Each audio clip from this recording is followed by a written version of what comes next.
ഒരു ഒളിച്ചോട്ടത്തിന്റെ കഥ. രചന ഷാന റിസ്വാൻ. അവതരണം ഷാഹുൽ മലയിൽ. Editing Faisal C M Nooncheri. പറഞ്ഞ സ്ഥലത്ത് തന്നെ ഫാമ വെയിറ്റ് ചെയ്ത് നിൽക്കുന്ന ദൂരെ നിന്നൊരു മിന്നായം പോലെ നവാസ് കാണുന്നുണ്ടായിരുന്നു. അവൻ കാറിന്റെ വേഗത ഒന്നുകൂടി കൂട്ടി അവളുടെ തൊട്ടു മുമ്പിലായി ചെന്ന് നിർത്തി. അവൾക്ക് കാണാൻ പാകത്തിന് ഗ്ലാസ് ചെറുതായിട്ടൊന്ന് താഴ്ത്തി.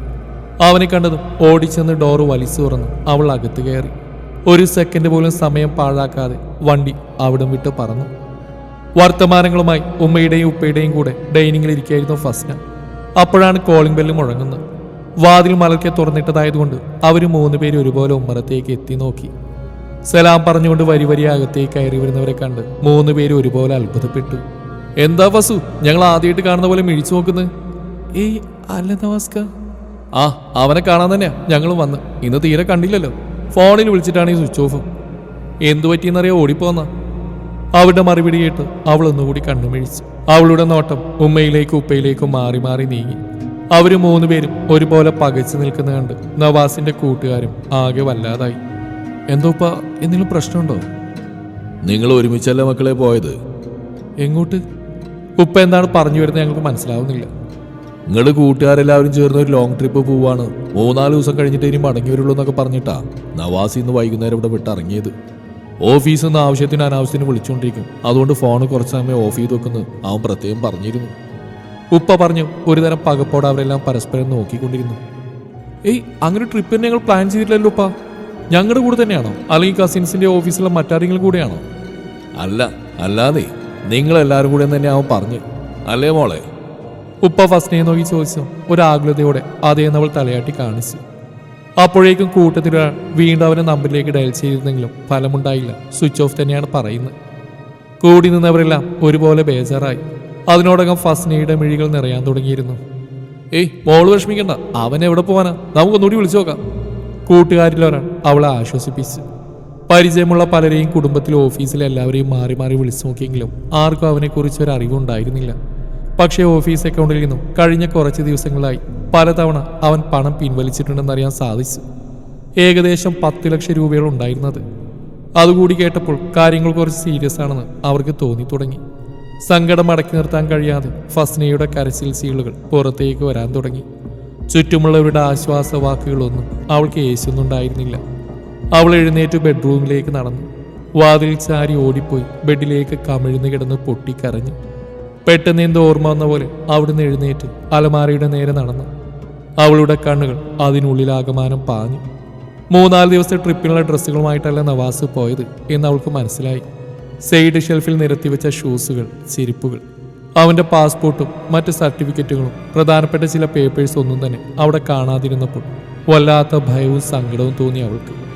കഴുത്തിൽ തൂങ്ങിക്കിടക്കുന്ന മഹർമാറിയിൽ അറിയാതെ അവളുടെ പിടിമുറുകി. അതിൽ കൊത്തിവെച്ച പേരിലേക്ക് ഒരു വേള അവൾ നോക്കി നിന്നു.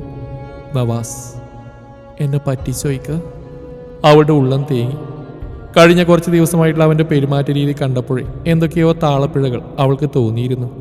മുഖമൊന്ന് അമർത്തി തുടച്ച് അവൾ വീണ്ടും താഴേക്ക് ഇറങ്ങി. അവളെപ്പോലെ തന്നെ ഉമ്മയെ അവിടെ കണ്ണീർ വാർത്തിയിരിക്കുകയായിരുന്നു.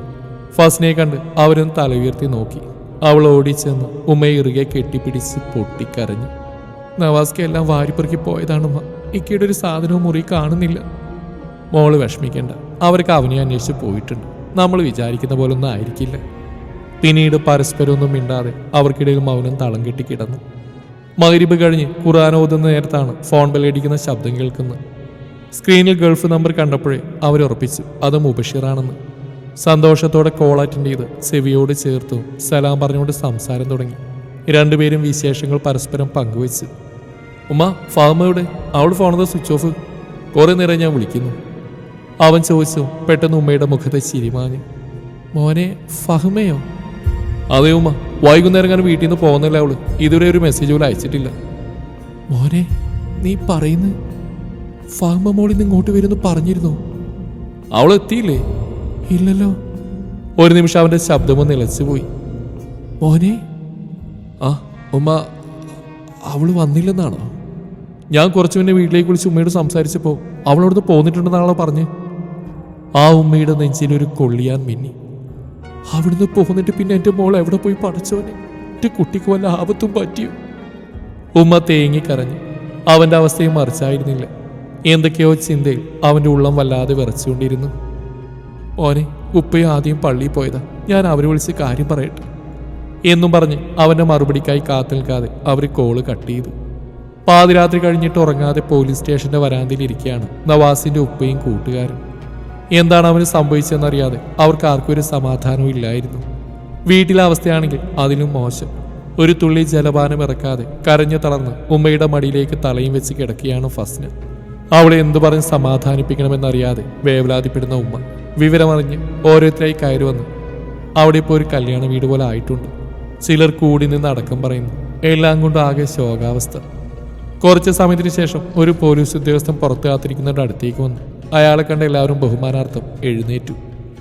എന്തെങ്കിലും വിവരം കിട്ടിയോ സാർ? അങ്ങനെ ചോദിച്ചാ 26 കിലോമീറ്റർ അകലെയുള്ള ഒരു പോലീസ് സ്റ്റേഷൻ പരിധിയിൽ നിന്ന് ഏകദേശം ഇതേ സമയം ഒരു പെൺകുട്ടിയെ കാണാതായി എന്ന പരാതി ലഭിച്ചിട്ടുണ്ട്. നിങ്ങൾ പറഞ്ഞ പോലെ അവളുടെ ഫോൺ സ്വിച്ച് ഓഫാ. പക്ഷേ ഒന്നും ഉറപ്പിച്ചു പറയാനായിട്ടില്ല. ഫോൺ നമ്പർ പരിശോധിച്ച് വരികയാണ്. ബാക്കി എന്നിട്ട് അറിയിക്കാം. എന്തായാലും ഇവിടെ ഇങ്ങനെ ഇരിക്കണമെന്നില്ല. തൽക്കാലം വീട്ടിലേക്ക് പോയിക്കോളൂ. രാവിലെ വന്നാൽ മതി. അയാൾ മാന്യമായ രീതിയിൽ തന്നെ കാര്യങ്ങൾ പറഞ്ഞു കൊടുത്തു. വീട്ടിലേക്ക് പോയിട്ട് ആ മോളോട് ഞാൻ എന്ത് സമാധാനം പറയും റബ്ബേ. വേദനയോടെ ആ ഉപ്പ നെഞ്ചിൽ തടവി. ഇതൊന്നും ചിന്തിക്കുക പോലും ചെയ്യാതെ ഒരിക്കൽ നഷ്ടപ്പെട്ടു പോയ പ്രണയം തിരികെ കിട്ടിയതിന്റെ സന്തോഷത്തിൽ ശരീരവും മനസ്സും ഒരുപോലെ പങ്കുവെച്ച് ആഹ്ലാദിക്കുകയായിരുന്നു നവാസും ഫഹ്മയും. പുലർച്ചെ 4:30 ഫ്ലൈറ്റിൽ മുബഷിർ വന്നിറങ്ങിയപ്പോഴേക്കും അവന്റെ പെങ്ങളുടെ ഭർത്താവ് അവനെയും കാത്ത് വെളിയിൽ നിൽപ്പുണ്ടായിരുന്നു. അയാളെ കണ്ടതും സങ്കടത്തോടെ അവനൊന്ന് പുണർന്നു. ഇക്ക, എന്തുപറ്റിന്റെ ഫാമിക്ക്? അവന്റെ ആ ചോദ്യം കേട്ടാണ് അയാളുടെ നെഞ്ച് പൊട്ടിപ്പോയത്. ഇതുവരെ അവനോടൊന്നും പറഞ്ഞിട്ടില്ലായിരുന്നു. അല്ലെങ്കിൽ അവന്റെ പാതി മറ്റൊരുത്തന്റെ കൂടെ സുഖവും തേടി പോയി എന്ന് എങ്ങനെ അവനോട് പറയും? ഇക്ക, അവളെ വിളിച്ചോ? അവളെ കുറിച്ച് എന്തെങ്കിലും വിവരം ലഭിച്ചോ? ഇനി ആരെങ്കിലും അവളെ എനിക്ക് ഓർക്കാൻ കൂടി വയ്യ. ഒരു തുള്ളി ജീവനോടെ ബാക്കി കിട്ടിയാൽ മതിയായിരുന്നു എനിക്ക്. മുന്നിൽ നിന്ന് പദം പറഞ്ഞ് കരയുന്നവനെ എന്തു പറഞ്ഞ് ആശ്വസിപ്പിക്കണമെന്നറിയാതെ അയാൾ ശരിക്കും കുഴങ്ങി. നീ വാടാ, പേടിക്കുന്ന പോലെയുള്ള അപകടം സംഭവിച്ചാൽ അവൾക്ക് എല്ലാം പറഞ്ഞുതരാം. അവരുടെ വണ്ടി എയർപോർട്ടിൽ നേരെ പോയത് പോലീസ് സ്റ്റേഷനിലേക്കാണ്. അവരെയും കാത്ത് വേണ്ടപ്പെട്ടവരൊക്കെ അവിടെ ഉണ്ടായിരുന്നു. മുബഷീറിന്റെ വരവ് കണ്ട് അവരുടെയൊക്കെ ഉള്ളൊന്ന് പിടച്ചു. എല്ലാവർക്കും അവനോട് വല്ലാത്ത സഹതാപം തോന്നി. അവർ ഒരുമിച്ച് അകത്ത് കയറി. സർ, മുബഷീർ, ഫഹ്മയുടെ. Oh please. ഉദ്യോഗസ്ഥൻ ചെയർ ചൂണ്ടിക്കൊണ്ട് പറഞ്ഞു. ഇയാളോട് കാര്യങ്ങളൊക്കെ സംസാരിച്ചോ? ഇല്ല സർ. കേൾക്കുമ്പോൾ കുറച്ച് വിഷമം തോന്നും. എന്നാലും പറയാതിരിക്കാൻ വയ്യല്ലോ. ഫഹ്മ അവൾ സ്നേഹിക്കുന്ന ആളോട് പറഞ്ഞിപ്പോയതാ. അയാളത് പറഞ്ഞതും മുബഷീറിന്റെ തലയിൽ ഇടിത്തി വീണ പോലെയാണ് അവന് തോന്നിയത്. ഒരു നിമിഷം ശ്വാസം നിലച്ചുപോയ അവസ്ഥയായിരുന്നു അവന്.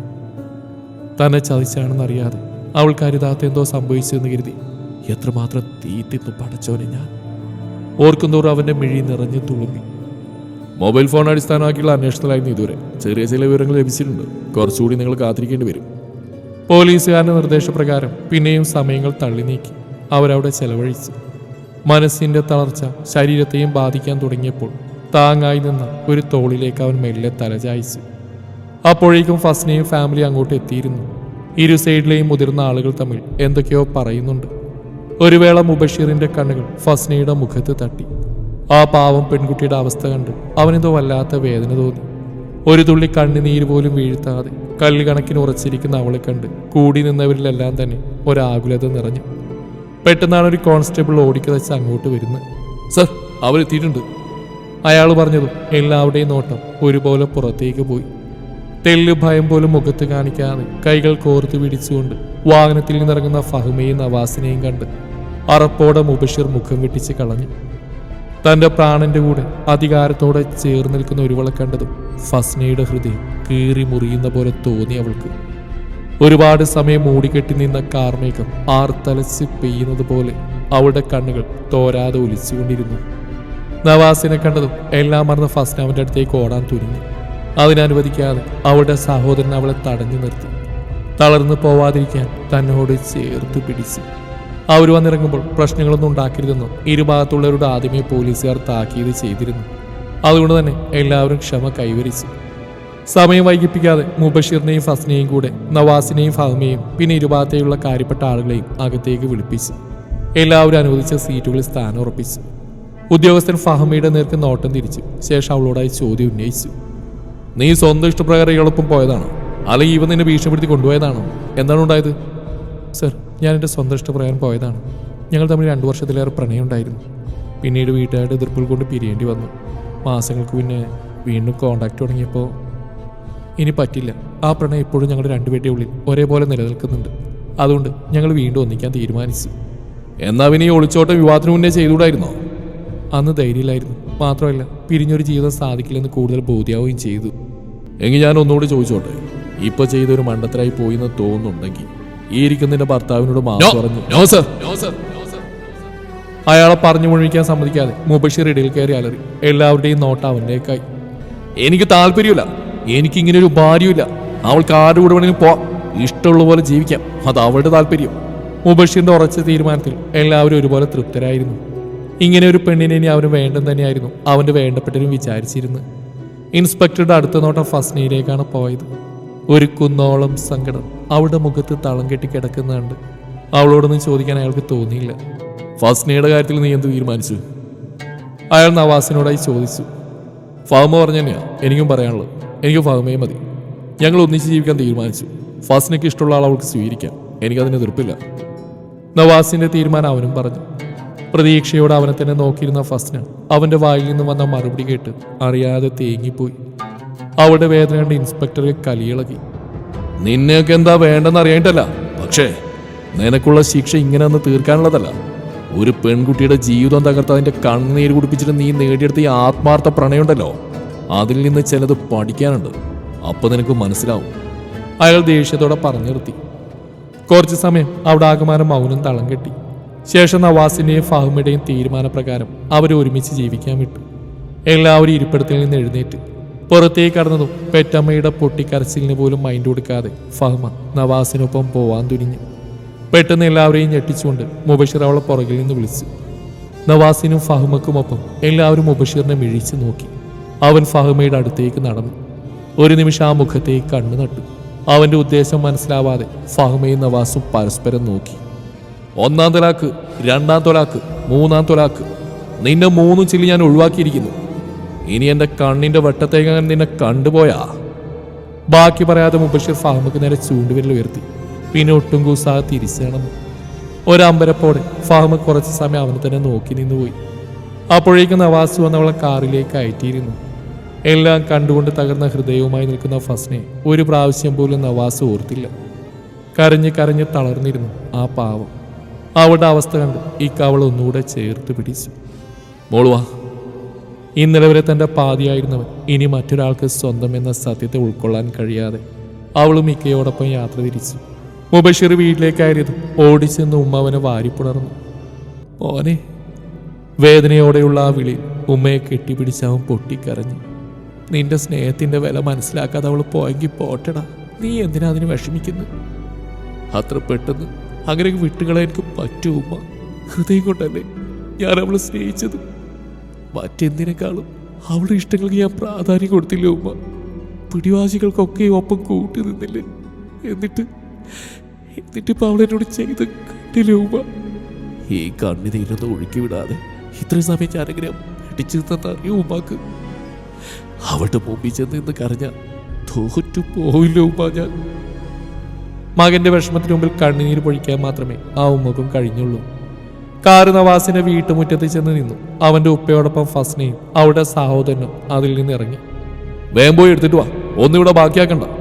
ഇനിയൊരു മടങ്ങിയവരും ഇങ്ങോട്ടേക്ക് ഉണ്ടാവില്ല. ഫസ്ന മറുപടിയൊന്നും പറയാതെ അകത്തേക്ക് നടന്നു. ഉമ്മ കരഞ്ഞുകൊണ്ട് കട്ടിൽ തന്നെയാണ്. ആശ്വാസത്തിന് കൂടെ അയൽവക്കത്തുള്ള ഇത്തയുമുണ്ട്. അവർക്ക് മൈൻഡ് കൊടുക്കാതെ അവൾ വേഗം മുറിയിലേക്ക് നടന്നു. അലമാര തുറന്ന് അവളുടെ ഡ്രസ്സുകളും മറ്റു സാധനങ്ങളും എല്ലാം വാരിപ്പെറുക്കി. മുഴുവനും ബാഗിൽ നിറച്ച് തിരിച്ചിറങ്ങാൻ നേരം വൃത്തിയിൽ വിരിച്ചു വെച്ച ആ ബെഡിലേക്ക് ഒരു വേള അവളുടെ നോട്ടം പോയി. കളിചിരിയും തമാശകളുമായി പ്രണയം പങ്കിട്ട ഓരോ നിമിഷങ്ങളും അവളുടെ മനസ്സിലേക്ക് ഓടിയെത്തി. മിഴികൾ വീണ്ടും കവിഞ്ഞൊഴുകി. പെട്ടെന്ന് വന്നൊരു ഓർമ്മയിൽ അവൾ ആ കണ്ണുനീരിനെ തുടച്ച് മാറ്റി. ഇല്ല, എന്നെ വഞ്ചിച്ചു പോയ അയാളോർത്ത് ഇനി ഒരിക്കലും ഞാൻ കണ്ണു നിറക്കില്ല. മനസ്സിനെ പാകപ്പെടുത്തി തനിക്ക് അന്യമായ ആ മുറിയിൽ നിന്നും എന്നേക്കുമായി അവൾ ഇറങ്ങി നടന്നു. ആരോടും യാത്ര പറയാൻ നിന്നില്ല. അവൾക്കതിന് കഴിയില്ലായിരുന്നു എന്നതാണ് സത്യം. മുറ്റത്തേക്കിറങ്ങി ഇക്കയും അവളും നടക്കാൻ തുടങ്ങിയതും ഉപ്പ അവരെ പുറകിൽ നിന്ന് വിളിച്ചു. മോനെ, ഞാൻ കൊണ്ടുവിടാം. വേണ്ട, റോഡിലേക്ക് ഇറങ്ങി ഓട്ടോ വിട്ടു, ഞങ്ങൾ അതിൽ പോയിക്കോളാം. അവർ വീണ്ടും ചുവടുകൾ വെച്ചു. മുബഷിറിന്റെ ഓർമ്മയിലേക്ക് പലതും തെളിഞ്ഞു വന്നു. കല്യാണം കഴിഞ്ഞ ആദ്യ ദിവസം തന്നെ അവളുടെ നഷ്ടപ്രണയത്തെക്കുറിച്ച് തുറന്നു പറഞ്ഞതും എല്ലാം മറക്കാൻ കുറച്ച് സമയം അനുവദിച്ച് കൊടുക്കണമെന്ന് ആവശ്യപ്പെട്ടപ്പോൾ അവൾ തേങ്ങിക്കരഞ്ഞതുമൊക്കെ. അവളോടുള്ള ഇഷ്ടക്കൂടുതൽ കൊണ്ട് എല്ലാം ഞാൻ അനുസരിച്ചു. കുറച്ച് സമയമെടുത്തിട്ടാണെങ്കിലും അവൾ മാറി തുടങ്ങി. ഒന്നായി കഴിഞ്ഞിട്ടും പല പോരായ്മകളും അവളിലുണ്ടായിരുന്നു. ഫഹ്മ എനിക്കൊരു നല്ല ഭാര്യയായിരുന്നു എന്ന് ചോദിച്ചാൽ എനിക്ക് തന്നെ അറിയില്ല. ചിലപ്പോൾ ആയിരിക്കാം. പക്ഷെ എൻ്റെ കാര്യങ്ങളൊക്കെ ഞാൻ തന്നെയാണ് ചെയ്തുകൊണ്ടിരുന്നത്. മിക്കപ്പോഴും അവളുടെ കാര്യങ്ങളും ഒന്നിലും ശ്രദ്ധയിലായിരുന്നു അവൾക്ക്. സദാസമയം ഫോണിൽ തന്നെ. ജീവിതം താറുമാറാവാതിരിക്കാൻ എന്തുമാത്രം അഡ്ജസ്റ്റ് ചെയ്തു. അവസാനം ഉമ്മയെ കാണാൻ നാട്ടിൽ പോകണം, ടിക്കറ്റ് എടുത്താ എന്നും പറഞ്ഞ് ബഹളം വെച്ചപ്പോഴും ഇങ്ങനെ ഒരു ദുരുദ്ദേശം അതിന് പിന്നിലുണ്ടാവുമെന്ന് സ്വപ്നത്തിൽ പോലും കരുതിയിരുന്നില്ല. ഇവിടെ വന്ന 6ാമത്തെ ദിവസം അവൾക്ക് പ്രിയപ്പെട്ടവൻ്റെ കൂടെയുള്ള ജീവിതം ഉറപ്പിച്ച് അവൾ അവനോടൊപ്പം പോയി. ദിവസങ്ങൾ പിന്നിട്ടു. പലരും മുൻകൈയെടുത്ത് നവാസിനെയും ഫസ്നയുടെയും വിവാഹബന്ധം വേർപ്പെടുത്തി. അവൾ ഇതാരംഭിച്ചു. ഓരോ ഓർമ്മകളിൽ ദിവസങ്ങൾ എണ്ണി അവളും മുറിയിലിരുന്നു. എത്ര മായിച്ചിട്ടും മായാതെ നവാസിന്റെ മുഖം അവളുടെ ഹൃദയത്തിൽ അങ്ങനെ മിഴിവോടെ തെളിഞ്ഞു നിന്നു. ഓർമ്മകൾ അവളുടെ മനസ്സിനെ കീഴ്പ്പെടുത്തി. നവാസ്ക വീട്ടുകാരുടെ നിർബന്ധത്തിന് വഴങ്ങിയാണ് എന്നെ വിവാഹം കഴിച്ചത്. ആദ്യ നാളുകളിലൊന്നും ഭാര്യ ഭർത്താക്കന്മാരെ പോലെ ഞങ്ങൾ ജീവിച്ചിട്ടേ ഇല്ലായിരുന്നു. വല്ലപ്പോഴും വീട്ടിലുണ്ടാവും. അപ്പോഴേക്ക് ആൾക്ക് തോന്നിയാൽ മാത്രം എന്തെങ്കിലും സംസാരിക്കും. എങ്കിലും എനിക്ക് വല്ലാത്തൊരു ഇഷ്ടമായിരുന്നു അയാളോട്. അതുകൊണ്ട് തന്നെ മനഃപൂർവ്വം ഓരോ കാരണങ്ങളുണ്ടാക്കി ഞാനായിരുന്നു അവൻ്റെ അടുത്തേക്ക് പോവാറ്. അതേതായാലും വെറുതെ ആയില്ല. അയാളുടെ മനസ്സിൽ എന്നോടും ചെറിയ ഇഷ്ടത്തിന് തിരിതെളിഞ്ഞു. അങ്ങനെ പതിയെ പതിയെ ഞങ്ങളും പ്രണയിച്ചു തുടങ്ങി. ജീവിതം മനോഹരമായി. ആ സമയത്താണ് പണ്ടത്തെ പ്രണയം വീട്ടുകാരുടെ എതിർപ്പുകൾ കാരണം അവർ തമ്മിൽ പിരിഞ്ഞ കഥയും ഉമ്മയോട് ഉപ്പയോടുള്ള ദേഷ്യം കാരണമാണ് എന്നെ അംഗീകരിക്കാതിരുന്നൊക്കെയുള്ള തുറന്നു പറച്ചിൽ അയാൾ നടത്തുന്നത്. ആദ്യം സങ്കടം തോന്നിയെങ്കിലും അവൻ്റെ പല ചേർത്ത് പിടിക്കലിലും ഞാനതൊക്കെ പാടെ മറന്നുപോവുകയായിരുന്നു. പിന്നീട് എപ്പോഴും അവർ തമ്മിൽ വീണ്ടും കോണ്ടാക്ട് തുടങ്ങി. അതോടെ ഞങ്ങൾ തമ്മിൽ വീണ്ടും അകൽച്ച വന്നു. അതിൻ്റെ കാരണം ഞാൻ ചോദിച്ചപ്പോഴൊക്കെ ഓഫീസിൽ ഓരോ പ്രശ്നങ്ങൾ കാരണം ഭയങ്കര സ്ട്രെസ്സാണെന്ന് എന്നോട് കള്ളം പറഞ്ഞു. ഞാനത് വിശ്വസിക്കുകയും ചെയ്തു. കുറച്ച് ദിവസം ഒന്ന് മാറി നിൽക്കണം, മനസ്സൊന്ന് ശാന്തമാക്കണം എന്നൊക്കെ പറഞ്ഞപ്പോൾ ഞാനും വല്ലാതെ സന്തോഷിച്ചു. കാരണം ഒരുപാട് നാളുകൾക്ക് ശേഷമായിരുന്നു ഇക്ക ഇതുപോലെ തെളിഞ്ഞ മുഖവുമായി എന്നോട് സംസാരിക്കുന്നത് തന്നെ. ആ യാത്ര കഴിഞ്ഞ് വന്നാൽ പഴയതുപോലെ ആനന്ദകരമായ ദിവസങ്ങൾ വീണ്ടും വന്നു ചേരുമെന്ന് ഞാനും വല്ലാതെ ആശിച്ചു. എവിടെ, എല്ലാം വെറും മോഹങ്ങൾ മാത്രം. ചില്ലുപാത്രം തകരും പോലെ കാര്യങ്ങളൊക്കെ എത്ര പെട്ടെന്നാണ് ചിന്നിച്ചിതറിയത്. ഇതായിരിക്കും എൻ്റെ വിധി, അങ്ങനെ കരുതി സമാധാനിക്കാൻ. ഫഹ്മയുടെയും നവാസിന്റെയും നിക്കാഹ് കഴിഞ്ഞു. ഇരു വീട്ടിൽ നിന്നും പുറത്താക്കപ്പെട്ടതോടെ തികച്ച ഒരു തനിച്ചുള്ള ജീവിതമായി. പ്രണയം നേടിയതിൻ്റെ ആദ്യ നാളുകൾ മനോഹരമായിരുന്നു. മധുവിധ ആഘോഷിച്ചുകൊണ്ട് ഒരുപാട് യാത്രകൾ, ഇഷ്ടപ്പെട്ട ഭക്ഷണങ്ങൾ, വസ്ത്രങ്ങൾ, തികച്ചും സ്വപ്നതുല്യമായ ജീവിതം. ദിവസങ്ങൾ പിന്നിട്ടു. നവാസിന്റെ കയ്യിലുണ്ടായിരുന്ന പണം ഏറെക്കുറെ തീർന്നു കഴിഞ്ഞു. ഇനിയൊരു ജോലിയില്ലെങ്കിൽ ശരിയാവില്ല, ഞാനൊന്ന് അന്വേഷിക്കട്ടെ, അവൻ പറഞ്ഞ ഫഹ്മയെ ശരിവെച്ച്. നവാസിന്റെ കുടുംബ ബിസിനസ്സിൽ ഒന്നിൽ പോലും ഇനി പങ്കാളികളാക്കരുതെന്ന് അവന്റെ ഉപ്പ പ്രത്യേക എല്ലാവരോടും പറഞ്ഞിരുന്നു. അതും പോരാത്തതിന് അറിയപ്പെടുന്ന ഒരുവിധം സ്ഥാപനങ്ങളിലേക്കെല്ലാം നവാസ് ഒരു ഫ്രോഡാണെന്നും പറഞ്ഞ് അവന്റെ ഫോട്ടോ സഹിതം ഉപ്പ തന്നെ മെയിലയക്കുകയും ചെയ്തു. അത് കാരണം അവന്റെ ശ്രമങ്ങളെല്ലാം നിഷ്ഫലമായിക്കൊണ്ടിരുന്നു. ദിവസവും പല പല ഓഫീസുകളിലായി കയറിയിറങ്ങി ഒന്നും ശരിയാവാതെ അവനും മടുത്തു തുടങ്ങി. ഉമ്മ, എനിക്കൊരു നിക്കാഹ് കഴിക്കണം. മുബഷീറിന്റെ പറച്ചിൽ കേട്ട് ഉമ്മ അന്തം വിട്ട് അവനെ തുറിച്ചു നോക്കി. ഞാൻ പിന്നെ എന്ത് വേണം ഉമ്മ? കണ്ടവൻ്റെ കൂടെ ഇറങ്ങിപ്പോയി അവളെ ഓർത്ത് ജീവിതം തീർക്കണോ? അതല്ലടാ, നിന്റെ പ്രതികരണം എന്തായിരിക്കും പേടിച്ചിട്ടാ ഞങ്ങളാരും ഇതുവരെ കല്യാണക്കാര്യത്തെക്കുറിച്ച് പറയാതിരുന്നു. ഇതിപ്പോൾ പെട്ടെന്ന് നീ ഇങ്ങോട്ട് വന്ന് പറഞ്ഞപ്പോൾ ഉമ്മാക്ക് ഏതായാലും സന്തോഷമായി. പക്ഷെ ഒരു കാര്യമുണ്ട്, പെൺകുട്ടി ഏതാണെന്നുള്ളത് എൻ്റെ ഇഷ്ടമാണ്. നീ കണ്ടുവച്ചിട്ടുണ്ടോ? ആ, ഉണ്ടെന്ന് കൂട്ടിക്കോ. കൂട്ടുകാരെങ്കിലും പറഞ്ഞു തന്നാണോടാ?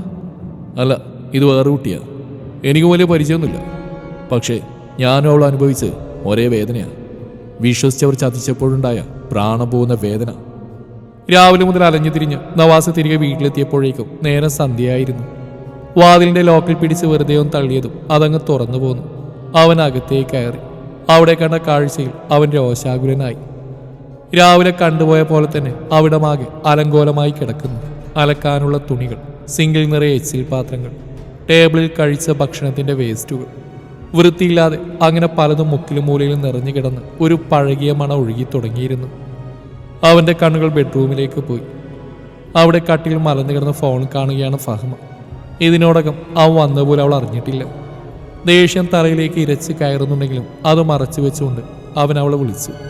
ഫഹ്മ, കുടിക്കാൻ കുറച്ച് വെള്ളം വേണമായിരുന്നു. ആ നിങ്ങൾ വന്നോ? വെള്ളം എന്താ അവിടെ ബോട്ടിൽ കാണും, എടുത്ത് കുടിച്ചോ. അതും പറഞ്ഞ് അവൾ വീണ്ടും ഫോണിൽ നോക്കി ചിരിക്കാൻ തുടങ്ങി. കയ്യിലെ ബാഗ് ടേബിളിലേക്ക് എറിഞ്ഞ് അവൻ വാട്ടർ ബോട്ടിലിന് നേരെ നടന്നു. ഒരു ഗ്ലാസ്സിലേക്ക് വെള്ളം കമിഴ്ത്തി ഒറ്റ വലിക്ക് അത് മുഴുവൻ കുടിച്ചു തീർത്തു. ശേഷം ഷർട്ടിന്റെ ബട്ടൺസ് അഴിച്ചുകൊണ്ട് കസേര വലിച്ചിട്ട് അതിലേക്ക് ചാരിയിരുന്നു. 5 മിനിറ്റ് അങ്ങനെ കിടന്നപ്പോൾ ക്ഷീണം കൊണ്ട് അവന്റെ കണ്ണുകളൊന്നും മാളിപ്പോയി. ആ മയക്കത്തിൽ ഫസ്നയുടെ ചിരിക്കുന്ന മുഖം അവന്റെ കണ്ണുകളിൽ തെളിഞ്ഞു വന്നു. ഒരു ഞെട്ടലോടെ അവൻ ഉറക്കത്തിൽ നിന്ന് ചാടി എഴുന്നേറ്റ് ചുറ്റും നോക്കി. സ്വപ്നായിരുന്നു. അവനൊന്നുകൂടി ശ്വാസം വലിച്ചു വിട്ടുകൊണ്ട് കസേരയിലേക്ക് തന്നെ ചാരി. അവന്റെ ഉള്ളിലാകെ ഒരു നോവ് പടർന്നു. അവിടുന്ന് പോന്നതിൽ പിന്നെ ഒരു തവണ പോലും അവൾ ഓർത്തിട്ടില്ല. ഞാൻ മറ്റൊരു പെണ്ണിനെ സ്വീകരിച്ചെന്ന് കേട്ടപ്പോൾ അവളുടെ അവസ്ഥ എന്തായിരിക്കുമെന്ന് ചിന്തിച്ചിട്ടില്ല. ഞാൻ സ്നേഹിച്ച പെണ്ണ്, ഞങ്ങൾ കണ്ട സ്വപ്നങ്ങൾ, എൻ്റെ വേദന, അതുമാത്രമായിരുന്നു ചിന്തയിലുണ്ടായിരുന്നു. അതുമാത്രമായിരുന്നു എൻ്റെ ശരി. പക്ഷേ ഇപ്പോൾ അവളെക്കുറിച്ച് ഓർക്കുമ്പോൾ കുറ്റബോധം തോന്നുന്നുണ്ടോ? ഏയ് ഇല്ല, അങ്ങനെ ഉണ്ടാവാൻ പാടില്ല. അത്രയും ഇഷ്ടത്തോടെയും ഒരുപാട് കഷ്ടപ്പാടുകൾ സഹിച്ച് നേടിയെടുത്താണ് ഫഹ്മെ എനിക്ക് പ്രിയപ്പെട്ടവൾ. അവൾ മാത്രമാണ്. അവൻ എഴുന്നേറ്റ് അകത്ത് കിടക്കുന്നവളുടെ അടുത്തേക്ക് ചെന്ന് അവളുടെ ദേഹത്തോട് ചേർന്നു. ചേ, എന്താ ഇത് നവാസ്ക? കുളിക്കാതെയാണോ അടുത്ത് വന്ന് കിടക്കുന്നത്? ഒന്നുമില്ലെങ്കിൽ ആ മുഷിച്ച വസ്ത്രങ്ങളൊന്ന് മാറ്റിക്കൂടെ? ബെഡിൽ നിന്ന് ചാടി എഴുന്നേറ്റുകൊണ്ട് ഫഹ്മ ദേഷ്യത്തോടെ നവാസിനോടായി പറഞ്ഞു. അവളുടെ പെരുമാറ്റം ഇഷ്ടപ്പെടാതെ അവിടുന്ന് എഴുന്നേറ്റ് അവൻ ബാത്റൂമിലേക്ക് നടന്നു. മുഖത്ത് അമർഷം മായ്ക്കാതെ അവൾ അവനെ തുറിച്ചു നോക്കി. കുറച്ചു നേരമായി പുറത്തുനിന്ന് കേട്ടുകൊണ്ടിരിക്കുന്ന ശബ്ദത്തിന്റെ ഉടമയെ അറിയാവുന്നതുകൊണ്ട് തന്നെ ഫസ്ന അവർക്കരികിലേക്ക് ഇറങ്ങിച്ചെന്നു. ഫൗസിയാത്തയുടെ മുഖം ഇന്നും അങ്ങനെ തന്നെ, തെളിച്ചമില്ല. എങ്കിലും ഫസ്നയെ കണ്ടപ്പോൾ അവർ പുഞ്ചിരിക്കാൻ മടി കാണിച്ചില്ല. അവളും തിരിച്ച് ചിരിച്ചു കാണിച്ചു. പരസ്പരം വിശേഷങ്ങളൊക്കെ പറഞ്ഞു. എവിടുന്ന് തുടങ്ങിയാലും ഇത്തയുടെ സംസാര അവസാനം കണ്ണുനീരിൽ ഒതുങ്ങുകയുള്ളൂ. രോഗിയായ ഭർത്താവും 2 പെൺകുട്ടികളും, നന്നായി പഠിച്ചുകൊണ്ടിരുന്ന അവരുടെ വിദ്യാഭ്യാസം ഇടയ്ക്ക് വെച്ച് നിർത്തേണ്ടി വന്ന കഥ ഇത്ത പറഞ്ഞപ്പോൾ അവരുടെ കണ്ടമിടറിപ്പോയി. പെട്ടെന്നാണ് ഫസ്നക്ക് ആ ഒരു കാര്യം ഓർമ്മയിലേക്ക് ഓടിയെത്തിയത്. ഇത്ത, ഒരു മിനിറ്റ്, പോവരുതേ എന്നും പറഞ്ഞവൾ എഴുന്നേറ്റ് അകത്തേക്ക് നടന്നു. അലമാര തുറന്ന് അതിൽ സൂക്ഷിച്ച വിലപ്പെട്ട ആ വസ്തു എടുത്ത് വീണ്ടും പുറത്തേക്ക് തന്നെ നടന്നു. ഫൗസിയാത്താന്റെ കയ്യിൽ പിടിച്ച് ആ ബോക്സ് അതിലേക്ക് വെച്ചു കൊടുത്തു. അതിശയത്തോടെ അവർ ഫസ്നയെയും ശേഷം അവളുടെ ഉമ്മയിലേക്കും മാറി മാറി നോക്കി. ഒട്ടും പേടിക്കേണ്ട ഇത്ത, ഇതിന്റെ പൂർണ്ണ അവകാശം ഞാൻ മാത്രം. എന്നിരുന്നാലും ഇത് വെച്ചുകൊണ്ടിരിക്കുമ്പോൾ എന്തോ അർഹതപ്പെടാതെ സൂക്ഷിക്കുന്നതെന്നൊരു തോന്നല. അത്രയും കേട്ടിട്ടും ഒന്നും മനസ്സിലാവാതെ ഫൗസിയ പിന്നെയും ഫസ്നയെ തന്നെ മിഴിച്ചു നോക്കി. ഫസ്നയൊന്ന് പുഞ്ചിരിച്ചു. ഇതിനുള്ളിൽ അയാൾ എനിക്ക് മഹറായി തന്ന 15 പവന്റെ ഒരു സെറ്റ് ആഭരണങ്ങളാണ്. ഇതിന്റെ ആവശ്യം എനിക്കില്ല. വെറുതെ സൂക്ഷിച്ചു വെക്കേണ്ട കാര്യമില്ലല്ലോ. നിങ്ങൾക്കെങ്കിലും ഇതൊരു ഉപകാരമാവട്ടെ. അവൾ പറഞ്ഞു കേട്ടു. ഫൗസിയയുടെ മിഴികൾ കവിഞ്ഞൊഴുകി. ഈ ഉപകാരത്തിന് എങ്ങനെ നന്ദി പറയണമെന്നറിയാതെ അവർ വാക്കുകൾക്കായി പരതി. ഒന്നും വേണ്ട ഇത്ത, ദുആയിൽ ഒരിടം, അതുമാത്രമേ ഞാൻ ആഗ്രഹിക്കുന്നുള്ളൂ എന്നും പറഞ്ഞ് കണ്ണു തുടച്ചുകൊണ്ട് വേഗത്തിൽ അകത്തേക്ക് നടക്കുന്ന ഫസ്നെ നിറമിഴികളാൽ ഫൗസിയ നോക്കി നിന്നു. ഫസ്ന, ഞാൻ ഇന്നലെ പറഞ്ഞ കാര്യം എന്തായി? നീ ആലോചിച്ചിരുന്നോ? എന്നിട്ട് എന്ത് തീരുമാനം എടുത്തു? എനിക്ക് വേണ്ടിക്ക, ഇനിയൊരു കല്യാണം പേടിയാ. അത് ശരിയാവില്ല. കല്യാണം കഴിക്കാതെ പിന്നെന്താ നിന്റെ പരിപാടി? അവനെ ഓർത്ത് ജീവൻ തള്ളി തീർക്കാനാണോ? ഇടയ്ക്കിടായിട്ട് നിന്റെ ആലോചിച്ചുള്ള ഇരിപ്പ് ഞാൻ കാണാനായിട്ടല്ല. ഇതയുടെ സമയം കഴിയിട്ട് നീ ക്ഷമിച്ചായി ഇതുവരെ. അവൻ ശബ്ദമുയർത്തി പറഞ്ഞു. ഫസ്ന പിന്നൊന്നും മിണ്ടിയില്ല. ആ ചെക്കൻ മുന്നേറിക്ക് നിന്നെ കാണാനെന്നും പറഞ്ഞ് ഇവിടെ വരെ വന്നിരുന്നു. അന്ന് നീ ഇദ്ദേഹിക്കുന്ന കാരണം പറഞ്ഞ് ഞാൻ അവനെ പറഞ്ഞു വിട്ടു. ഇന്ന് പക്ഷെ അങ്ങനെ ആയിരിക്കില്ല. വീട്ടുകാരുടെ ഒന്നിച്ച് അവൻ വരികയും ചെയ്യും. അവർക്ക് ഇഷ്ടപ്പെട്ടാ ഞങ്ങൾ ഈ വിവാഹം നടത്തുകയും ചെയ്യും. കല്യാണം എന്ന വാക്ക് പോലും ഓർക്കാൻ വയ്യ. ഇനിയും ചതിക്കപ്പെടുമോ എന്ന് അവളുടെ ഉള്ളം വല്ലാതെ ഭയന്നു. അതുകൊണ്ട് തന്നെ ഇതിന് താല്പര്യമില്ലെന്ന് ഉറച്ച സ്വരത്തിൽ അവളും തീരുമാനം പറഞ്ഞു. നീ എന്തിനായിട്ട് അങ്ങനെ കിടന്ന് ബഹളം വെക്കുന്നത്? എത്ര കാലം ഞങ്ങളൊക്കെ നിന്നെ സംരക്ഷിക്കുന്നു വെച്ചാ? എന്നെ കൊണ്ട് പറ്റില്ല. പിന്നെ വാപ്പ വയസ്സാവുകയാ. നിന്നെയും കൂടി ചുമക്കാൻ ഇനി ആ മനുഷ്യനാവില്ല. അതുകൊണ്ട് നീ ഇതിന് സമ്മതിച്ചേ പറ്റൂ. എന്നെ ആരും ചുമക്കേണ്ടേക്ക. ആർക്കും ഞാനൊരു ഭാരാവില്ല. നിനക്കും ഇത്താകും കുട്ടികൾക്കിടയിലേക്ക് ഒരു വിലങ്ങായിട്ട് ഒന്നിനും ഞാൻ വരില്ല. എൻ്റെ കാര്യങ്ങൾക്കുള്ള വരുമാനത്തിന് ഞാൻ എന്തെങ്കിലും ജോലിക്ക് പോയിക്കോളാം. നിന്റെ മുമ്പിൽ വന്ന് ഇന്ന് കൈനീട്ടി ഒരിക്കലും ബുദ്ധിമുട്ടിക്കില്ല. അവളുടെ സ്വരം ഇടറി. അവളുടെ വാക്കുകൾ കേൾക്കാൻ കൂട്ടാക്കാതെ അവൻ മുറിയിൽ നിന്ന് ഇറങ്ങിപ്പോയി. അല്പസമയം കഴിഞ്ഞതും ഇക്ക പറഞ്ഞ പോലെ ഒരു കൂട്ടർ അവളെ കാണാനായി എത്തി. പോകുന്നതിന് മുന്നേ അവളുടെ സമ്മതം അറിയിച്ചിട്ടാണ് അവർ മടങ്ങിയത്. ഇന്നും കഞ്ഞിയോ? ഫഹ്മാൻ ഇഷ്ടത്തോടെ നവാസിനെ നോക്കി മുഖം ചുളിച്ചു. അല്ല പിന്നെ ഫുഡ് ഓർഡർ ചെയ്ത് കഴിക്കാൻ എൻ്റെ കയ്യിൽ നയാ പൈസ ഇല്ല. എന്തെങ്കിലും ഒരു കോടി ചോദിച്ചിട്ടാണ് നീ ഒട്ട് തരുന്നില്ല. ഈ അവസരത്തിൽ കഞ്ഞിയെങ്കിലും കിട്ടിയില്ലെന്ന് കരുതി ആശ്വസിച്ചോ? നവാസിന്റെ മറുപടി കേട്ടതും കഞ്ഞിയിലൊന്ന് ഇളക്കിക്കൊണ്ട് ഫഹ്മദ് കോരി കുടിക്കാൻ തുടങ്ങി. പിന്നെ നാളെ മുതൽ വീട്ടു ജോലികൾ നീ ചെയ്യണം. പുറത്ത് തെണ്ടി തിരിഞ്ഞു വന്ന് ഇവിടുത്തെ ക്ലീനിങ്ങും വെച്ചോളുമ്പിൽ അലക്കലും എല്ലാം കൂടെ എന്നെ കൊണ്ട് പറ്റുന്നില്ല. എനിക്കതൊന്നും ശീലമല്ല. മുമ്പെല്ലാം ചെയ്തിരുന്ന മുബഷിറ. എനിക്കും ശീലമല്ല. എൻ്റെ കാര്യങ്ങളൊക്കെ ചെയ്തു തന്നിരുന്നേ ഫസ്നയാ. അത് കേട്ടതും ഫഹമയുടെ രക്തം തിളച്ച് മറിയാൻ തുടങ്ങി. എന്നാൽ പിന്നെ അവളെ നമുക്ക് ഇങ്ങോട്ട് കൊണ്ടുവരായിരുന്നു. ഇവിടെ വീട്ടു ജോലിക്ക് ഒരാളാവും. നിങ്ങളുടെ കാര്യങ്ങളൊക്കെ നേരത്തെ നടക്കുകയും ചെയ്യും. അവളുടെ സംസാരം കേട്ട് നവാസിന് ദേഷ്യം നുരഞ്ഞു പൊന്തിയെങ്കിലും അവൻ അതൊട്ടും പുറത്തേക്ക് കാണിക്കാതെ കഞ്ഞി കുടിച്ചുകൊണ്ടിരുന്നു. ഫഹമ കഴിച്ച പാത്രം പോലെ എടുത്തു വെക്കാതെ എഴുന്നേറ്റ് മുറിയിലേക്ക് നടന്നു. എല്ലാം കണ്ടുകൊണ്ട് ക്ഷമയോടെ ഇരിക്കാനേ നവാസിന് കഴിഞ്ഞുള്ളൂ. അവളോട് പറഞ്ഞിട്ട് കാര്യമില്ലെന്ന് മനസ്സിലാക്കിയ അവൻ തന്നെ എല്ലാം വൃത്തിയാക്കി ശേഷം കിടക്കാനായി മുറിയിലേക്ക് ചെന്നപ്പോൾ കണ്ടത് കണ്ണാടിക്കുമ്പിൽ നിന്ന് തിരിഞ്ഞു മറിഞ്ഞ മുഖത്തൂടെ തൊട്ടൊഴിയുന്ന ഫഹമയാണ്. ഫോണും എടുത്ത് അവൻ നേരെ കട്ടിലേക്ക് മലർന്നു. ഉടനെ ഫഹമ തുടങ്ങി. എൻ്റെ മുഖം കണ്ടോ? ബ്യൂട്ടി പാർലറിൽ പോവാതെ ആകെ നിറം വാങ്ങി. ഒരു ഫേഷ്യൽ ചെയ്തിട്ട് എത്ര കാലായി. മാസത്തിൽ 2-3 കൂട്ടം ഡ്രസ്സ് എടുക്കുന്നത് ഞാനായിരുന്നു. ഇപ്പം ഇട്ടതിനിട്ട് എനിക്ക് മടുത്ത്. ഒക്കെ പോട്ടെ, എന്നെ ഒന്ന് പുറത്തേക്കെങ്കിലും കൊണ്ടുപോകും. ചോദിച്ചു തീർന്നപ്പോഴേക്കും അവളുടെ കണ്ണുകൾ നിറഞ്ഞു വന്നിരുന്നു.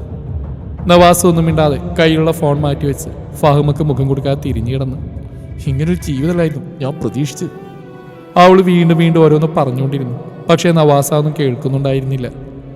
അവൻ്റെ മനസ്സ് മുഴുവൻ കാപ്പട്യമില്ലാതെ തിരിച്ചൊന്നും പ്രതീക്ഷിക്കാതെ തന്നെ മാത്രം പ്രണയിച്ചിരുന്ന ഒരു പാവം പെൺകുട്ടിയുടെ മുഖമായിരുന്നു. അവളോട് ചെയ്ത ചതിയുടെ വലിപ്പം എത്രയാണെന്ന് മനസ്സമാധാനം നഷ്ടപ്പെട്ട ഓരോ നിമിഷവും അവൻ അറിയുകയായിരുന്നു. വിവാഹം വളരെ ലഘുവായ രീതിയിൽ മതിയെന്നുള്ളത് ഇരു വീട്ടുകാരുടെയും തീരുമാനമായിരുന്നു. എങ്കിലും കുടുംബത്തിലെയും കൂട്ടുകാരിലെയും അത്രയും വേണ്ടപ്പെട്ടവരും തൊട്ട അയൽപ്പക്കത്തുള്ളവരും ആ സൽക്കാരത്തിൽ പങ്കെടുത്തു. ഫസ്റ്റിന് വീട്ടിൽ നിന്ന് ഇറങ്ങാൻ സമയമായി. ഈ വിവാഹം അവളുടെ ഇഷ്ടപ്രകാരമല്ലാത്തതുകൊണ്ട് മനസ്സാലെ അവൾ ചില ഉറച്ച തീരുമാനങ്ങൾ എടുത്തിരുന്നു. അവിടെ ഇനി നരകമായാലും ശരി സഹിച്ച് നിൽക്കുക എന്നല്ലാതെ ഇങ്ങോട്ടൊരു മടങ്ങിവരവ് ഉണ്ടാവില്ല. അധികം യാത്ര പറച്ചിൽ നിൽക്കാതെ എല്ലാവരോടൊന്ന് ചിരിച്ചു കാണിച്ച് അവൾ അവിടുന്ന് പടിയിറങ്ങി. പെട്ടെന്നാണ് കയ്യിലൊരു പിടുത്തം വീഴുന്നത്. തിരിഞ്ഞു നോക്കിയപ്പോൾ ഇക്ക നോവ് കലർന്ന ചിരിയോടെ അവളെ തന്നെ നോക്കുകയാണ്. അവളൊന്ന് ചിരിച്ചെന്ന് വരുത്തി. അത് കണ്ടതും അവളുടെ മുഖം അവൻ കൈകളാൽ കോരിയെടുത്തു. മോളെ, 500 വട്ടം അന്വേഷിച്ചാണ് ഇക്ക ഈ കല്യാണം നടത്തിയത്. ആരും ഒരു മോശപ്പെട്ട അഭിപ്രായം അവനെക്കുറിച്ച് പറഞ്ഞിട്ടില്ല. എനിക്കൊന്നും തോന്നിയിട്ടില്ല. ആരുടെയും ഉള്ളം ചൂട് നോക്കി നമുക്ക് കണ്ടെത്താൻ കഴിയില്ലല്ലോ. ഇത് നന്നാവുന്നു എൻ്റെ മനസ്സ് പറയുന്നു. ഇനി നിന്റെ ജീവിതത്തിൽ നല്ല നാളുകളായിരിക്കും. അല്ലെങ്കിൽ ഒരാളെ എപ്പോഴും പഠിച്ചാൽ പരീക്ഷിക്കുകയില്ല. അങ്ങനെ വിശ്വസിക്കാം. ഇനി അഥവാ ഇതൊരു പരീക്ഷണമാണെങ്കിൽ ഇക്കാക്കാക്ക് ഒരു ഭാരാവെന്ന് കരുതി എല്ലാം സഹിച്ചും ക്ഷമിച്ചും മോളവിടെ നിൽക്കരുത്. 18 വർഷം നിന്നെ നോക്കി വളർത്തിയ ഉമ്മയുപ്പയല്ല ഈ ഞാൻ. എനിക്ക് എൻ്റെ മരണം വരെ നിന്നെ സംരക്ഷിക്കാൻ ഒരു മടിയുമില്ല. നീ ഇങ്ങനെ സന്തോഷവും സമാധാനവും ഇല്ലാതെ ഈ വീട്ടിൽ നിൽക്കുമ്പോൾ ഞാൻ എങ്ങനെയാ പെണ്ണെ എൻ്റെ ഭാര്യയോടൊപ്പം ഒരു നല്ല ജീവിതം കെട്ടിപ്പടുക്കുക? അതുകൊണ്ട് മാത്രം ഇക്കാക്ക മോളോട് മോശമായി സംസാരിച്ച് എന്നോട് ക്ഷമിക്കണം.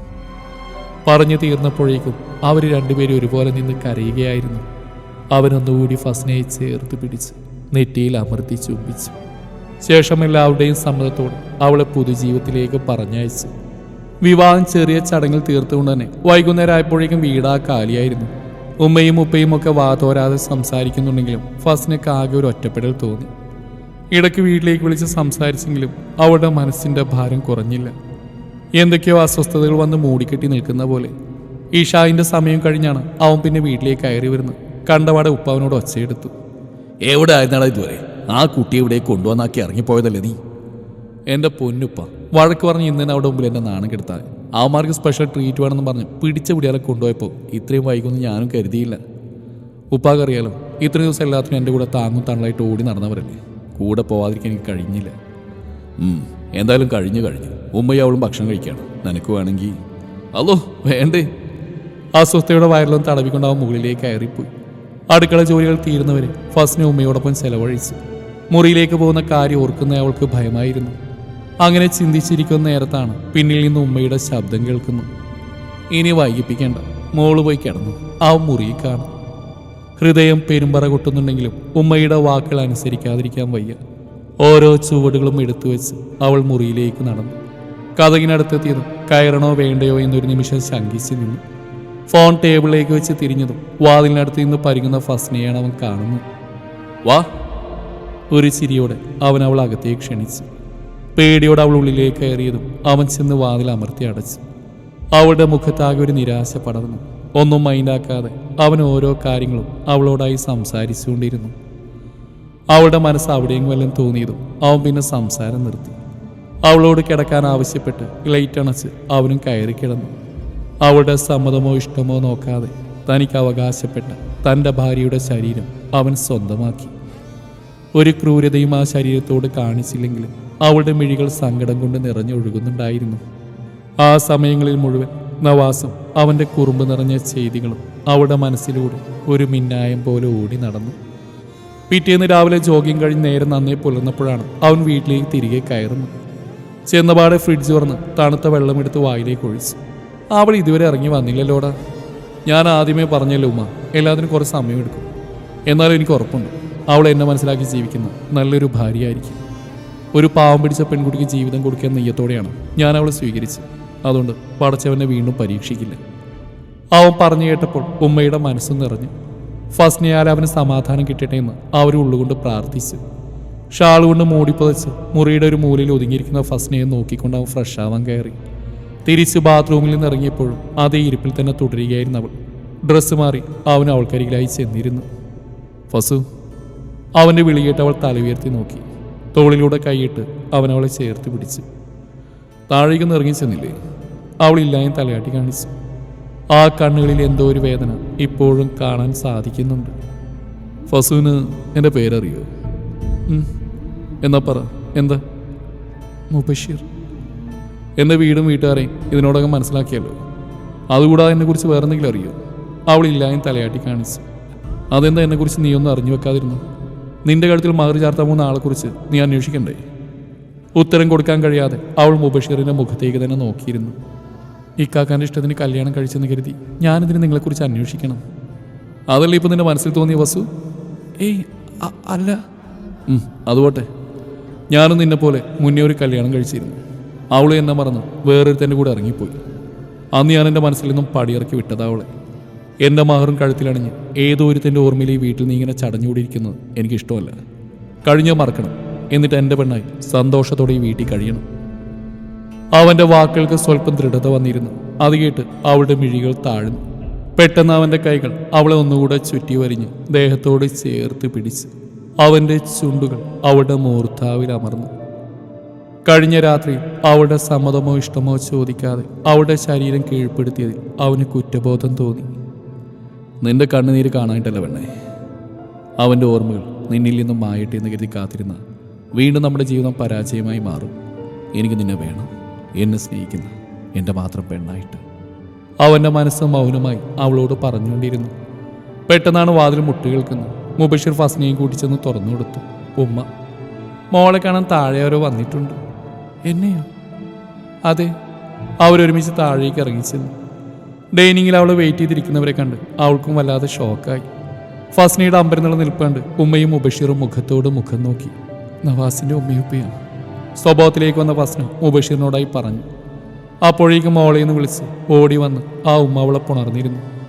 മുബഷീർ ഒട്ടും മടിച്ചില്ല. അവരെ സ്വീകരിച്ചിരുത്തി നല്ല രീതിയിൽ അവരോട് സംസാരിക്കുകയും പെരുമാറുകയും ചെയ്തു. പ്രഭാത ഭക്ഷണം അവരോട് ഒരുമിച്ച് കഴിച്ചു. ഒരുപാട് നാളത്തെ ആഗ്രഹമായിരുന്നു മോളെ ഒന്ന് കാണണമെന്നുള്ളു. വീട്ടിലേക്ക് കയറി വന്ന അവരൊക്കെ എങ്ങനെ പ്രതികരിക്കുന്നു കരുതിയിട്ടാ ഇത്രയും നാളും മടിച്ചു നിന്നു. നിന്നെക്കുറിച്ച് പറ്റുന്ന പോലെയൊക്കെ അന്വേഷിക്കുന്നുണ്ടായിരുന്നു. ഇപ്പോൾ വിവാഹം കഴിഞ്ഞു എന്നറിഞ്ഞപ്പോൾ വരുന്നത് വരട്ടെ എന്ന് കരുതി രണ്ടും കൽപ്പിച്ച് ഇങ്ങ് പോകുന്നു. ഞങ്ങൾക്ക് സന്തോഷമായി. നല്ലൊരു ജീവിതം മോൾ കിട്ടിയല്ലോ. ഇനി അങ്ങോട്ടും സുഖത്തിലാവാൻ ഈ ഉമ്മ പ്രാർത്ഥിച്ചോളാം. എൻ്റെ മോൻ കൊടുത്ത പോലൊരു വേദന നീ അവൾക്ക് കൊടുക്കരുതേ മോനെ. ഇനിയും അത് താങ്ങാനുള്ള കരുത്ത് ആ പാവത്തിന് ഉണ്ടായിക്കൊള്ളണമെന്നില്ല. നവാസിൻ്റെ ഉപ്പ മുബഷീറിൻ്റെ കയ്യിൽ പിടിച്ചുകൊണ്ട് പറഞ്ഞു. ഒരിക്കലും അവളെ വേദനിപ്പിക്കില്ലെന്ന് പറയാതെ പറഞ്ഞുകൊണ്ട് മുബഷീർ ഉപ്പയുടെ കരങ്ങളിലേക്ക് അവൻ്റെ കൈ ചേർത്ത് വെച്ച് അദ്ദേഹത്തെ നോക്കി ഒരു നിറപുഞ്ചിരി സമ്മാനിച്ചു.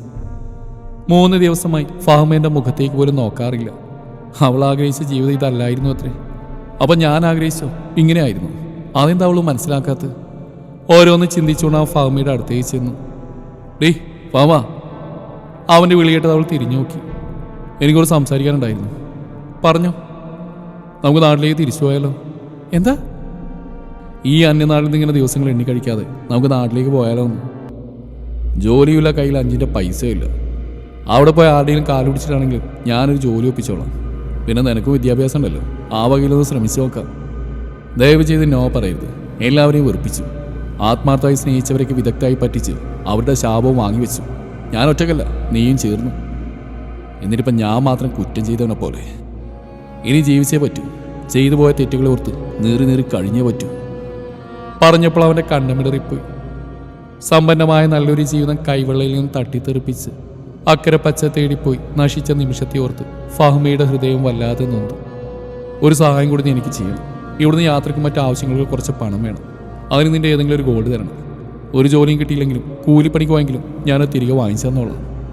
അവൻ്റെ അഭ്യർത്ഥന കേട്ട് എന്തുകൊണ്ടോ ഫഹ്മയ്ക്ക് എതിർത്തൊന്നും പറയാൻ കഴിഞ്ഞില്ല. അപ്പോൾ തന്നെ അവർ ഒരുക്കങ്ങൾ തുടങ്ങി. റൂമിൻ്റെ ബാക്കിയായ റെന്റ് കൊടുത്ത് തീർത്തു. എല്ലാം വാരിപ്പെറുക്കി നേരത്തെ ബുക്ക് ചെയ്ത ട്രെയിൻ ലക്ഷ്യം വെച്ച സ്റ്റേഷനിലേക്ക് പുറപ്പെട്ടു. ആ യാത്രയിലുടനീളം അപരിചിതരെ പോലെയായിരുന്നു അവർ കഴിച്ചു കൂട്ടിയത്. നഷ്ടപ്രണയത്തിൻ്റെ വേദനയിൽ ഇരുവരും മൂകരായിരുന്നു. അന്ന് മുബഷീറും ഫസ്നിയും അനുഭവിച്ച പ്രാണൻ നഷ്ടമാവുന്ന വേദന ഇന്ന് ഇവരിലും പടർന്നു പിടിച്ച് കഴിഞ്ഞിരുന്നു. നാട്ടിലെത്തി ഒന്ന് സെറ്റാകാൻ കുറച്ച് അലയേണ്ടി വന്നു. നവാസിനെ പെട്ടെന്ന് തന്നെ ആളുകൾ തിരിച്ചറിയാൻ തുടങ്ങി. ഓരോ അടക്കം പറച്ചിലുകൾ കേൾക്കുമ്പോഴും അതൊക്കെ അവനിൽ അസ്വസ്ഥതകൾ സൃഷ്ടിച്ചു. എങ്കിലും പരിശ്രമത്തിനൊടുവിൽ ചെറുതെങ്കിലും ഒരു ജോലി അവന് തരപ്പെട്ടു വന്നു. എവിടെ ചെന്നാലും നവാസിൻ്റെ കണ്ണുകൾ തിരിയുന്നു ഫസ്നയായിരുന്നു. ഒരു നോക്ക് അവളെ കാണാൻ അവൻ വല്ലാതെ ആഗ്രഹിച്ചു. അങ്ങനെ ഒരു ഒഴിവ് ദിവസം ഒരു ബൈക്കും സംഘടിപ്പിച്ച് ഹെൽമെറ്റും അണിഞ്ഞ് അവൻ അവളുടെ വീടിൻ്റെ അടുത്തായി വരുന്ന അങ്ങാടിയിലേക്ക് പുറപ്പെട്ടു. ആരോടൊപ്പം ഒന്ന് ചോദിക്കുക എന്നും ഓർത്തൊന്ന് കണ്ണുപിടിച്ചപ്പോഴാണ് ബേക്കിനടുത്തുന്ന ചേട്ടനെ കാണുന്നത്. ബൈക്ക് ഒതുക്കി വെച്ച് അതിൽ നിന്ന് ഇറങ്ങി അവൻ അയാളുടെ അടുത്തേക്ക് നടന്നു. ചേട്ടാ, ആ എന്താ മോനെ വേണ്ടത്? സാധനം വാങ്ങിക്കാനല്ല, ഞാനൊരു കാര്യം അന്വേഷിക്കാൻ വന്നായിരുന്നു. ആ എന്താ?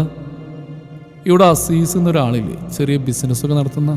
ഓ ഓ മനസ്സിലായി. അവരുടെ ഒരു മകളിലായിരുന്നു. ഏത്? ആ ചെക്കിന് ഉപയോഗിച്ച് പോയ കുട്ടിയാണോ? അത് കല്യാണം കഴിച്ചു പോയല്ലോ. ഇപ്പൊ കിട്ടിയത് നല്ലൊരു പയ്യനാണെന്നാ കേട്ടത്. അവന്റെ ആദ്യത്തെ കെട്ടോട് ഏതൊരുത്തിനും കൂടെ ഇറങ്ങിപ്പോയതാണത്രേ. അതുങ്ങളൊക്കെ ഇപ്പൊ എങ്ങനെ ജീവിക്കുന്നോ ആവോ. ആ അത് പോട്ടെ, നീ ഇപ്പൊ എന്തിനാ അവളെ അന്വേഷിച്ചു വന്ന്? അത് എൻ്റെ ഒരു കൂട്ടുകാരന് വേണ്ടി അവളെ വിവാഹാലോചിക്കാൻ. ആ ഇനിയിപ്പോൾ പറഞ്ഞിട്ട് കാര്യമില്ലല്ലോ. അവൻ പിന്നെ അവിടെ നിന്നില്ല. പെട്ടെന്ന് തന്നെ യാത്ര തിരിച്ചു. മനസ്സിലാകെ ഒരു മരവിപ്പായിരുന്നു. ആരായിരിക്കും അവളെ സ്വന്തമാക്കിയതെന്ന ചിന്ത കൂടെ കൂടെ അവനിൽ ഉയർന്നു വന്നു. ദിവസങ്ങൾ ദ്രുതഗതിയിൽ പൊഴിഞ്ഞുകൊണ്ടിരുന്നു. മുബഷീറിന്റെ പ്രതീക്ഷകൾ തെറ്റിയില്ല. ഫസ്ന അവന് ഉത്തമയായ ഒരു ഭാര്യ തന്നെയായിരുന്നു. അവരുടെ ജീവിതം സന്തോഷവും സമാധാനവും നിറഞ്ഞ നിമിഷങ്ങൾ കൊണ്ട് നിറഞ്ഞാടി. ഒരു ദിവസം പുറത്തെവിടെയോ പോകാൻ നിന്ന മുബഷീർ ഫസ്നെ അന്വേഷിച്ച് കാണാനായിട്ട് ഉമ്മയുടെ അടുത്തേക്ക് ചെന്നു.